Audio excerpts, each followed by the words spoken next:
Ada duit belum tentu ada emas pasti ada duit.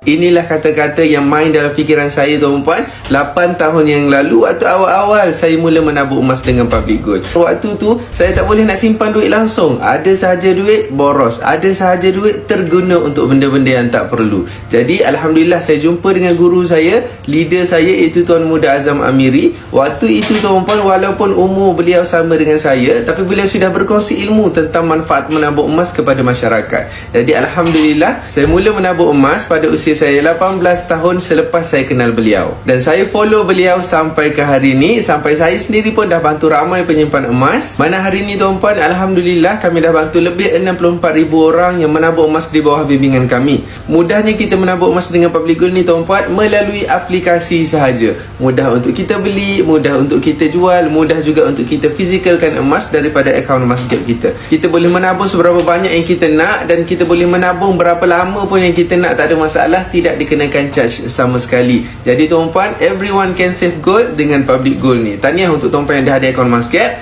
Tuan-puan yang belum ada akaun Masgap lagi, cepat-cepat daftar. Kalau lambat nanti rugi sebab harga emas tak tunggu kita. Okey? Jadi semoga bermanfaat perkongsian santai tapi sampai. Teruskan follow saya.